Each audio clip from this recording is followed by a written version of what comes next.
Surah Al-Baqarah, verse 265, Allah mentioned the word birabwatin, which translates to on high land.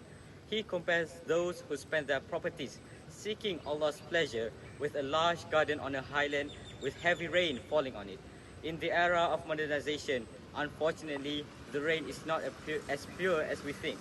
Coal burning plants, factories and automobiles all lead to acid raining, mostly affecting plants on the higher lands. But no, the real enemy is cows. Yes, cows.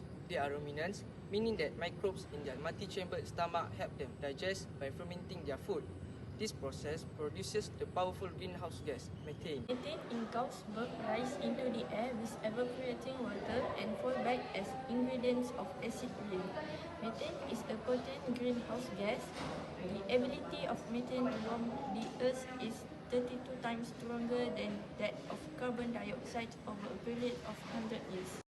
Acid rain removes minerals and nutrients from the soil that trees need to grow. At high elevation, acidic fog and clouds might strip nutrients from trees' foliage, leaving them with brown or dead leaves and needles. The methane belched out from cows accounts for more than a third of the total emissions from agriculture. The average cows produce 250 to 500 liters of methane a day. Globally, livestock is responsible for burping the methane, equivalent of 3.1 gigatons of carbon dioxide into the atmosphere annually. So, the problem is that how can we reduce methane emissions from cows? Over the course of 5 months, KBLEP added scant amounts of seaweed to the diet of 21 big cattle and tracked their weight gain and methane emissions. The seaweed will inhibit an enzyme in the cow's digestive system that contributes to methane production.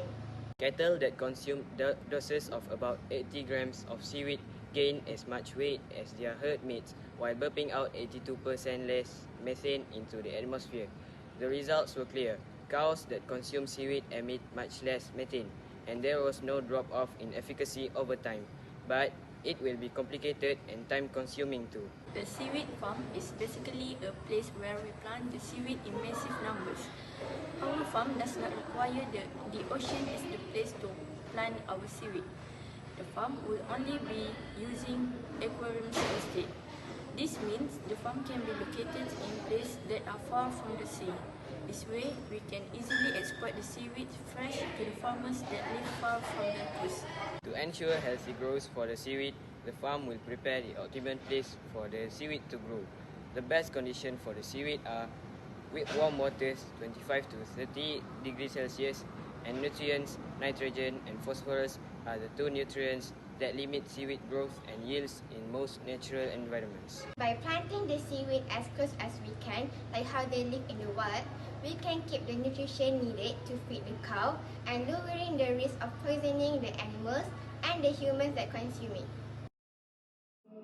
وفي الأرض آيات للموقنين وفي أنفسكم أفلا تبصرون